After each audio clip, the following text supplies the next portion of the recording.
Assistant commissioner تحصیل نورپور تھل سعد بن خالد نے کہا ہے کہ سالانہ تاریخی میلہ حضرت بابا سخی سیدن شاہ بخاری کی 3 روزہ تقریبات کا آغاز 15 جولائی سے ہوگا جو 17 جولائی تک جاری رہیں گی۔ ان خیالات کا اظہار انہوں نے اپنے دفتر میں نورپور تھل پریس کلب کے وفد سے خصوصی گفتگو کرتے ہوئے کیا۔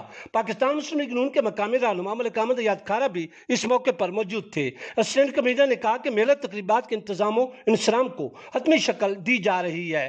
سعد بن خالد نے کہا کہ محرم الحرام کا احترام سب مسلمانوں پر واجب ہے۔ انشاءاللہ سالانہ میلہ کی تقریبات محرم سے قبل ہی ختم ہو جائیں گی اور محرم الحرام کی آمد سے پہلے ہی شہر کے تمام رستے کلیئر کر دیے جائیں گے۔ اسسٹنٹ کمشنر نے کہا کہ میلہ بابا سخی سیدن شاہ بخاری تھل کے لوگوں کو جہاں سستی معیاری تفریح مقامی سطح پر مہیا کرے گا وہاں مقامی کاروباری اور دیگر کاروباری حلقوں کی معیشت میں بھی بہتری آئے گی۔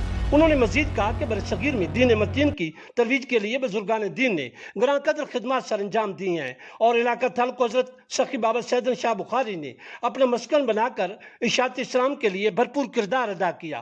سعد بن خالد نے مزید کہا کہ اسلامی تعلیمات کی روح سے اولیاء کرام، مشائخ الزام، بزرگان دین اور علماء کرام نے ہمیں جو اسلامی اخوت و بھائی چارے، رواداری، صبر و تحمل اور بردباری کا درس دیا ہے، ہمیں اسے اپنی زندگیوں کا محور و مقصد بنانا چاہیے۔